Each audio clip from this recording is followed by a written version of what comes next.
નમસ્કાર વિદ્યાર્થી મિત્રો, એસએન વિદ્યાલય ઈ લર્નિંગ પ્રોગ્રામમાં હું મહેતા જીગીશા આપનું હાર્દિક સ્વાગત કરું છું। વિદ્યાર્થી મિત્રો, લાસ્ટ વિડીયોમાં આપણે ન્યૂનતમ વર્ગોની રીત જોઈ હતી। હવે આજે ન્યૂનતમ વર્ગોની જ રીત, પણ એમાં થોડુંક આપણે નવું શીખવાનું છે, બરાબર। જેમ આપણે વલણનું સમીકરણ શોધતા શીખ્યા એવી રીતે વલણનું સમીકરણ શોધ્યા પછી વલણ કિંમતો કેવી રીતે શોધવી એ આજે આપણે શીખવાનું છે। તો એવો પાઠ્યપુસ્તકનો એક દાખલો છે। જો પેજ નંબર 168 પર ઉદાહરણ નંબર 5, એક તાલુકાની વસ્તીના આંકડા નીચેના કોષ્ટકમાં આપેલ છે, તે પરથી સુરેખ વલણના સમીકરણનું અન્વયોજન કરો અને આપેલ દરેક વર્ષ માટે વલણની કિંમત શોધો। 2021ના વર્ષની વસ્તી માટે વલણની કિંમતનું અનુમાન પણ મેળવો, બરાબર। ચલો ઉદાહરણ 5,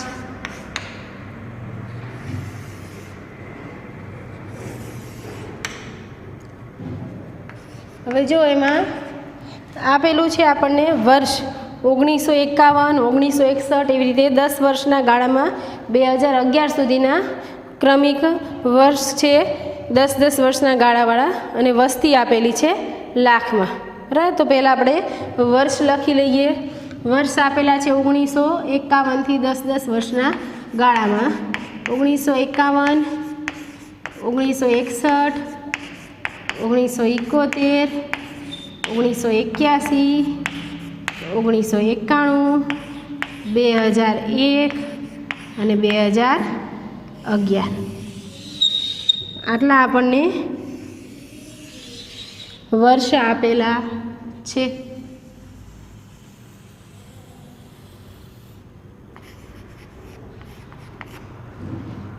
એને વસ્તી આપેલી છે, જેને આપણે કહીશું વાય।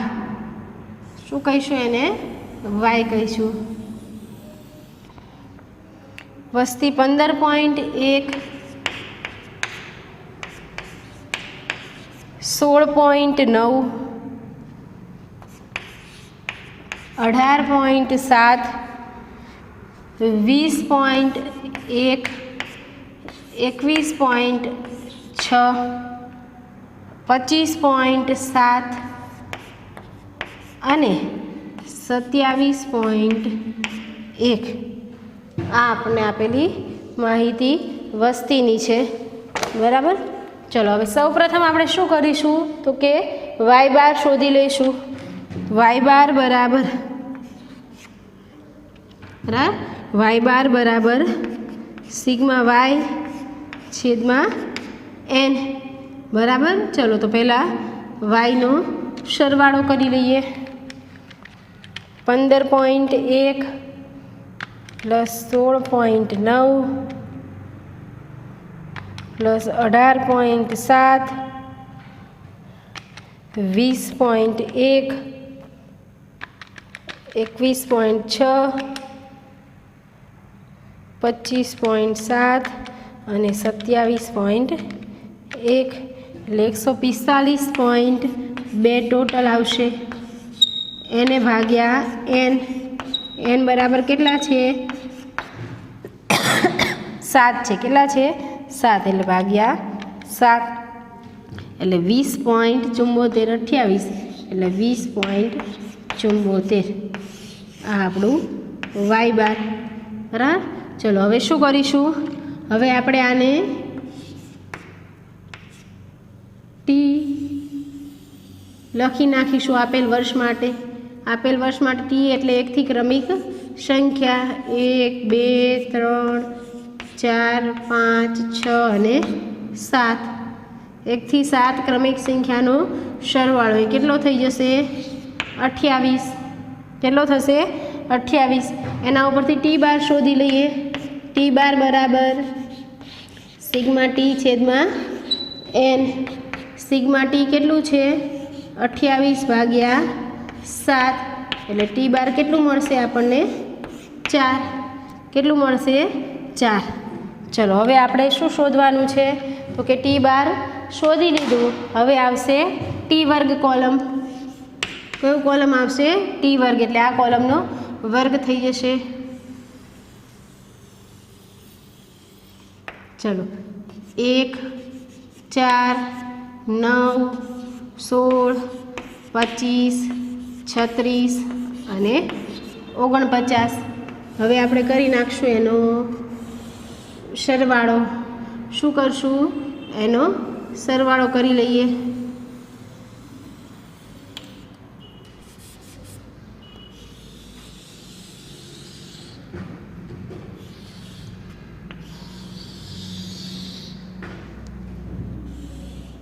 અને અહીંયા આપણે જે નવું શોધવાનું છે વલણ કિંમતો,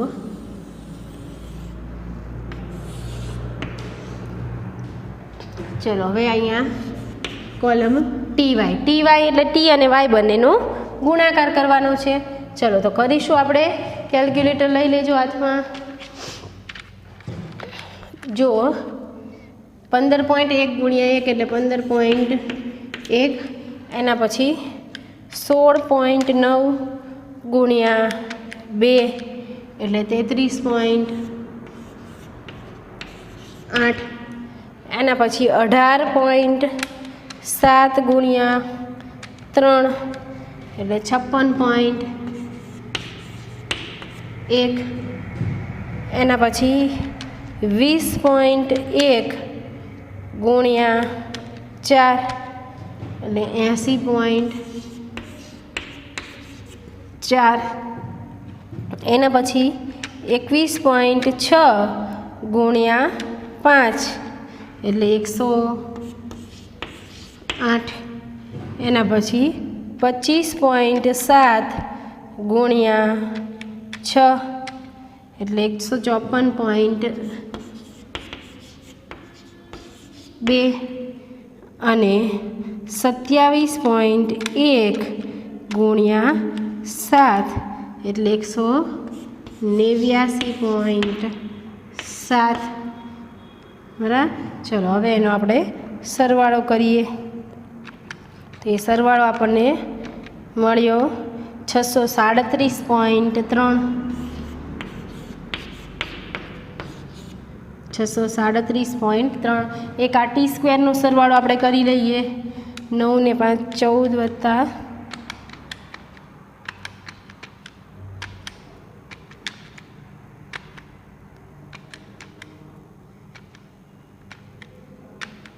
140 ટોટલ થયો 140. હવે જુઓ અહીંયા આપણે શોધવાનું છે વલણ કિંમતો. એટલે અહીંયા આપણે વલણ કિંમતો આવશે. આ કોલમ શેનું છે? વલણ કિંમતોની. બરાબર. પણ વલણ કિંમતો શોધવા માટે સૌપ્રથમ તમારે શું મેળવવું પડે? વલણનું સમીકરણ. અને એની આપણે શરૂઆત કરી. વલણના સમીકરણ શોધવા માટે સૌપ્રથમ આપણે શું મેળવવું પડે? બી. શું મેળવવું પડશે? બી. બરાબર. ચલો તો બીનું સૂત્ર લખીએ. n sigma T Y minus sigma T into sigma Y છેદમાં n sigma T square minus sigma ટીનો સ્ક્વેર. આ આપણું બીનું સૂત્ર. હવે એમાં આપણે કિંમત મૂકીએ. n એટલે 7, સિગ્મા ટી વાય એટલે 637.3 minus sigma T 28, sigma Y 145.2,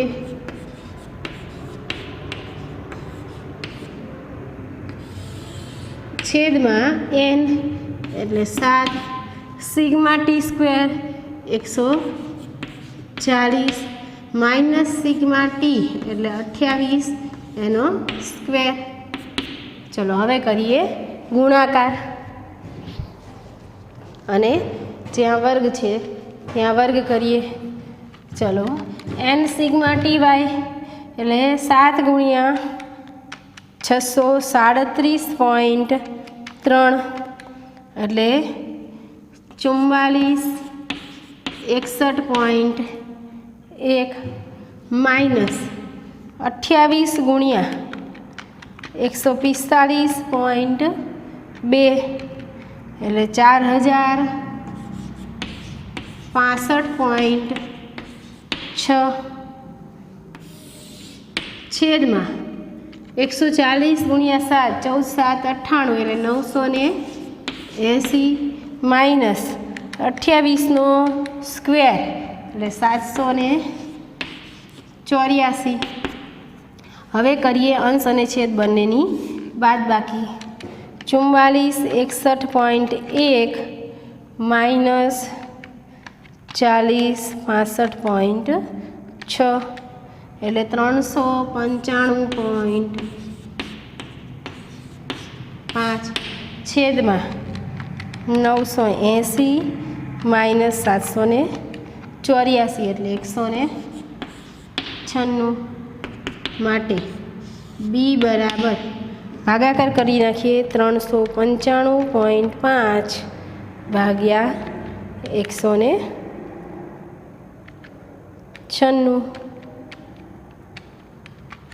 એટલે 2.0178 એટલે 2.0178 એટલે આશરે આપણે શું કહીશું 2 પોઈન્ટ આપણે પોઈન્ટ પછીના 2 જ અંક લેવાના છે એટલે 2.02. આ શું મળી ગયું આપણને બી. શું મળ્યું બી. હવે એ તમને શોધતા આવડે છે એ તમારે જાતે શોધવાનું છે અત્યારે જ તે બરાબર. ચલો હું બોર્ડ ઉપર શોધું છું, પહેલાં તમે શોધી લ્યો એ, પછી આપણે વલણનું સમીકરણ ઝડપથી.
ચલો મેળવી લીધું એ.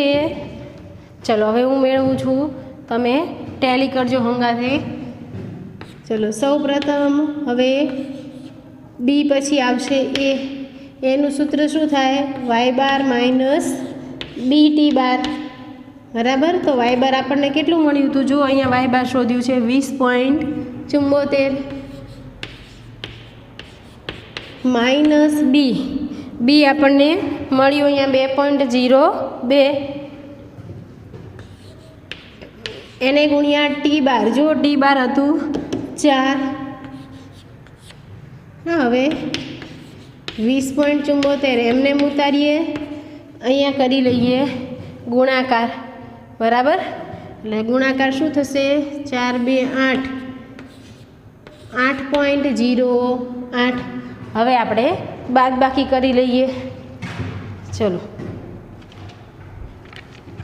20.74 માઇનસ 8.08 એટલે એ બરાબર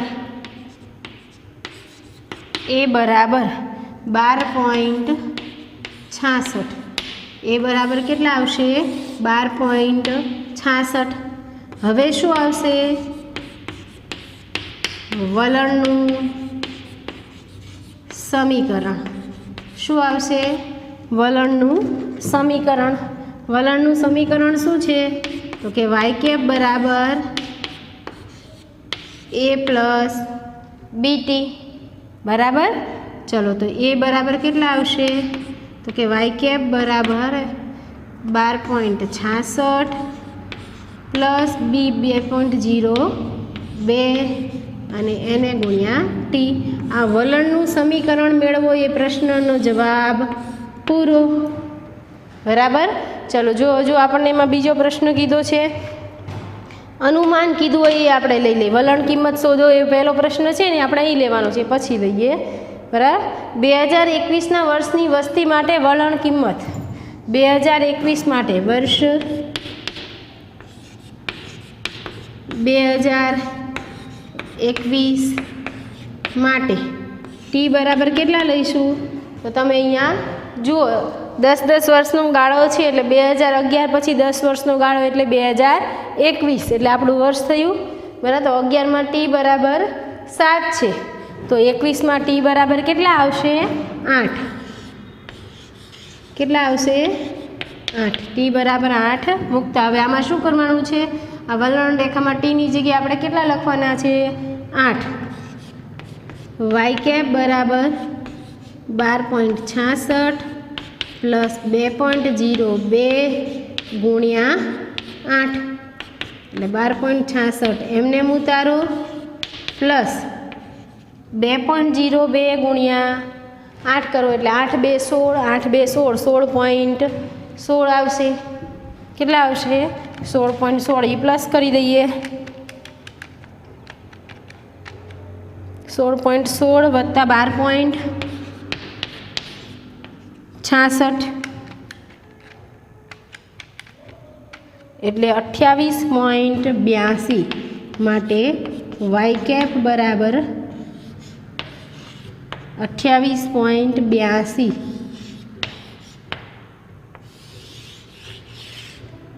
બરાબર. તો આ થઈ ગયું આપણું 2021નું અનુમાન. હવે આપણો પ્રશ્ન હતો વિદ્યાર્થી મિત્રો, વલણ કિંમતો શોધો. શું હતો? વલણ કિંમતો. તો પહેલાં આપણે અહીંયા વલણ કિંમતો દરેક વર્ષની શોધવાની છે. તો પહેલાં વલણ રેખા આપણી શું આવી હતી એ લખી નાખીએ.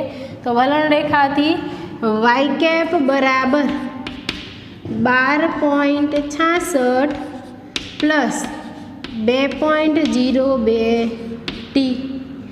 વિદ્યાર્થી મિત્રો આમાં કંઈ કરવાનું નથી. આપણે આ વલણ રેખા જે શોધી છે એ વલણ રેખામાં ટીની જગ્યાએ આ જે ટી છે એની જગ્યાએ ક્રમિકા 1 2 3 જે સંખ્યા છે ટીની એ મૂકતું જવાનું છે. એટલે અહીંયા વાય કેપ બરાબર 12.66 પ્લસ 2.02 ગુણ્યા 1 પછી વાય કેપ બરાબર 12.66 પ્લસ 2.02 એને ગુણ્યા 2 પછી વાય કેપ બરાબર 12.66 પ્લસ 2.02 એને ગુણ્યા 3. બરાબર. તો કેલ્સીમાં આવી રીતે ક્રમિક કરતા જઈએ. 2.02 ગુણ્યા 1 એટલે 2.02 પ્લસ 12.66 એટલે 25.57. 25.57 એવી રીતે 2.02 ગુણ્યા 2 વત્તા 12.66. એક મિનિટ, અહીંયા કંઈક ભૂલ લાગે છે. 2.02 પ્લસ 12.66 છે. જુઓ, સોરી, અહીંયા મિસ્ટેક છે ગુણાકારમાં અને સરવાળામાં ક્યાંક. બરાબર. કેટલા આવે છે? 14.68 આવે છે. કેટલા આવે છે? 14.68. બરાબર. એના પછી 2.02 ગુણ્યા 2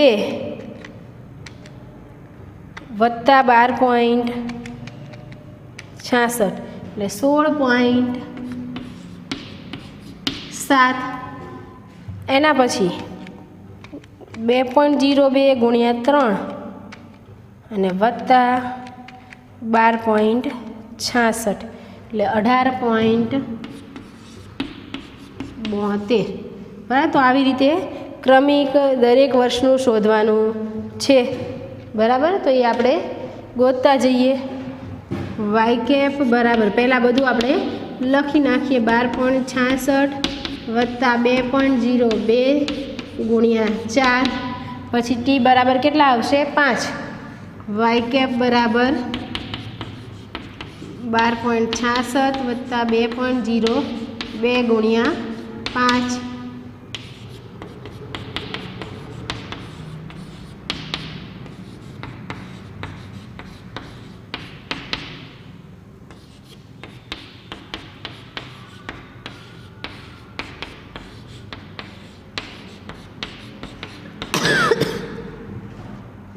चलो હવે આપણે ગણી લઈએ 2.02 ગુણ્યા 4 વત્તા 12.66 એટલે 20.74 એના પછી 2.02 ગુણ્યા 5 વત્તા 12.66 એટલે 22.74। વિદ્યાર્થી મિત્રો આ વલણ કિંમતો શોધવાની શોર્ટ ટ્રીક પણ છે કેલ્સીમાં, પણ અમુક કેલ્ક્યુલેટરમાં જે એનો જે આન્સર છે એમાં ડિફરન્સ આવે છે એટલે આપણે એ શોર્ટ ટ્રીકથી ગણતા નથી બરાબર। 2.02 ગુણ્યા 6 વત્તા 12.66 એટલે 24.78 અને 2.02 ગુણ્યા 7 વત્તા 12.66 એટલે 26.8 બરાબર। તો આ થઈ ગઈ આપણી વલણ કિંમતો। શું થઈ ગયું વલણ કિંમતો। હવે જો વિદ્યાર્થી મિત્રો આ બધું લખવું જરૂરી નથી, તમે શરૂઆતના 1 કે 2 વર્ષમાં આ શોધીને બતાવી દો બરાબર। ટી બરાબર આખી વલણ રેખા લખો અને એમાં ટી બરાબર 1 2 એવી રીતના લખો, પછી દરેક વર્ષે આ બધું લખવાની જરૂર નથી, પછી તમે ડાયરેક્ટ એનો આન્સર લખો તો પણ ચાલે બરાબર। બોર્ડની પરીક્ષામાં ન્યૂનતમ વર્ગોની રીત જે પૂછાય છે એમાં આટલું પૂછાય છે। આ છેલ્લું એક નવો મુદ્દો હતો વલણ કિંમતો શોધો। જો એનાથી વિશેષ પૂછાય તો આ વલણ કિંમતો શોધો એવું પૂછાશે। એટલે જો ન્યૂનતમ વર્ગોની રીત 3 રીતે પૂછાશે। ખાલી વલણનું સમીકરણ શોધો એટલે અહીં સુધીનો પૂછાય। આ સિવાય વલણનું સમીકરણ શોધી કોઈ 1 વર્ષનું અનુમાન કરો અથવા તો 2 વર્ષનું અનુમાન કરો એવું પણ 5 માર્કમાં પૂછાય છે। અને ત્રીજી રીત ન્યૂનતમ વર્ગોની જ રીત પણ વલણનું સમીકરણ શોધી વલણ કિંમતો મેળવો એવી રીતે પણ પૂછાય છે। તો આવી રીતે અલગ અલગ 3 રીતે તમારી ન્યૂનતમ વર્ગોની રીત 5 માર્ક્સના દાખલામાં પૂછાય છે, એ તમારે કરવાની રહેશે બરાબર। ચલો હવે જે તમને કીધું હતું લાસ્ટ વિડીયોમાં મેં કે આ ચેપ્ટરમાંથી જે નથી પૂછાવાનું એવું તમને ઓમિટ કરાવી દઈશ એટલે કે કેન્સલ કરાવી દઈશ। તો પાઠ્યપુસ્તક ઝડપથી લઈ લ્યો, શું નથી પૂછાવાનું એ તમને કહી દઉં। જો પાઠ્યપુસ્તકમાં લઈ લેજો પાઠ્યપુસ્તક હાથમાં અને એને કેન્સલ કરી નાખજો ટેક્સ્ટબુકમાં ટીક કરીને। જો પેજ નંબર 162 પર આલેખની રીત કેન્સલ કરી નાખો। વલણ માપવાની રીતની નીચે પહેલી જ રીત છે આલેખની રીત, એ કેન્સલ કરી નાખો। આલેખની રીત મેં તમને ફાયદા અને મર્યાદા તમને સમજાવ્યું હતું અને તમને કીધું હતું કે આ પૂછાય છે બરાબર। પણ હવે આલેખની રીત આજે આપણો કોર્સ કટ થયો એમાં એ આલેખની રીત કટ થઈ ગઈ છે, એ મુદ્દો નીકળી ગયો છે એટલે આલેખની રીતના દાખલા કે કશું આપણે કરવાનું નહીં।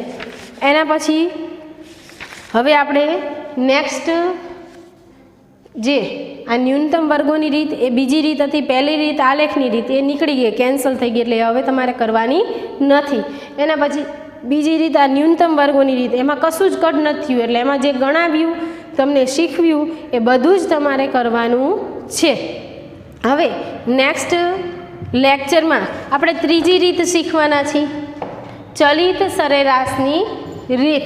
તો ચલિત સરેરાશની રીત શરૂ કરીશ પછી જે દાખલા આવશે એમાં જે કેન્સલ થયા હશે એ કહી દઈશ. ચલિત સરેરાશની રીતમાં આપણે 3 રીતે દાખલો ગણીશું. 3 વર્ષની ચલિત સરેરાશ, 5 વર્ષની ચલિત સરેરાશ અને 4 વર્ષની. એમાં 4 વર્ષની જે ચલિત સરેરાશ આવે છે એ રીત કેન્સલ થયેલી છે, એ શીખવીશ ત્યારે કહી દઈશ. બરાબર. એટલે આ ચેપ્ટરમાંથી અત્યાર સુધી તમને જે શીખવ્યું હતું એમાં વલણ માપવાની આલેખની રીત છે એ કેન્સલ થઈ ગઈ. ન્યૂનતમ વર્ગોની રીતમાં તમારે બધું જ કરવાનું છે. ઓકે, ચલો આવજો.